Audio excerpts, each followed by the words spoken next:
అంతర్జాతీయ విద్యా దినోత్సవం సందర్భంగా విశ్వభారతీయం యూట్యూబ్ వీక్షకులందరికీ నమస్సుమాంజలి.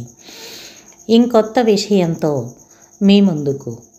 ఈరోజు మనం ఉదయం ఎక్కడికన్నా ప్రయాణం చేయాల్సి వస్తే తెల్లవారుజామున 4 గంటలకు అలారం సెట్ చేసి నిద్రపోతాము. కానీ మనం అలారం లేకపోయినా అనుకున్న టైంకి నిద్ర లేస్తాం. అదే బయో గడియారం. చాలామంది 90 సంవత్సరాల వయసులో 80-90 ఏళ్లకి సాధారణంగా చనిపోతారని నమ్ముతారు.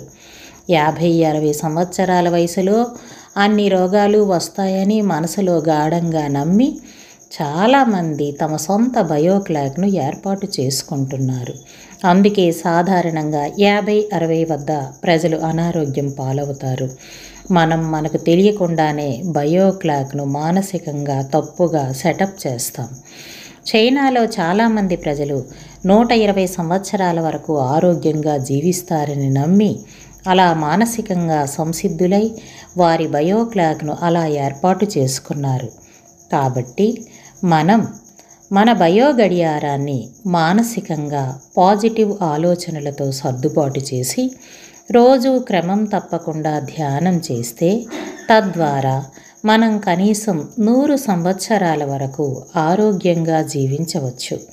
40 నుండి 90 సంవత్సరాల వయసులో ఎటువంటి వ్యాధి వచ్చే అవకాశం లేదని మనం నమ్మాలి.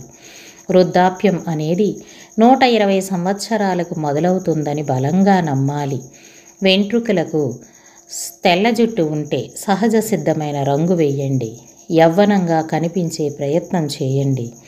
ముఖ్యంగా డ్రెస్ విషయంలో కూడా యువతీ యువకుల మాదిరి డ్రెస్ వేసుకునే ప్రయత్నం సాధ్యమైనంత వరకు చేయండి. తద్వారా మనలో కాన్ఫిడెన్స్ లెవెల్స్ పెరుగుతాయి.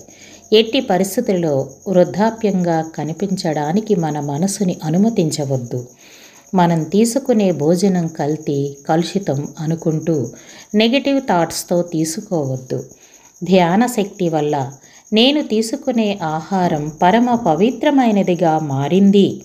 ఇది నాకు నిత్య యవ్వనాన్ని, సంపూర్ణ ఆరోగ్యాన్ని, నిండు 120 ఏళ్ల జీవితాన్ని ఇస్తుంది అని పరిపూర్ణంగా నమ్మండి.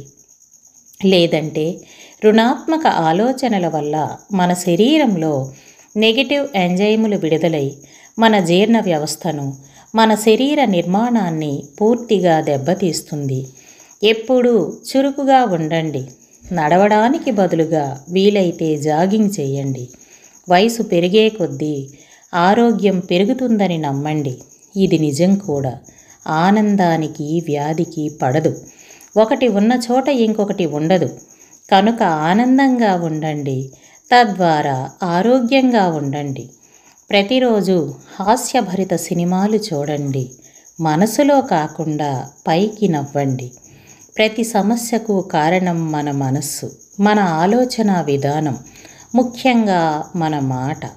సరదాకు కూడా నాకు ఓల్డేజ్ వస్తుంది అనే మాటను అనకండి. కాబట్టి మీ మానసిక బయో క్లాక్ని ఎక్కువ ఆయుర్దాయం కోసం సెట్ చేసుకోండి. ఆలోచన దృక్పథాన్ని మార్చుకోండి. స్వస్తి.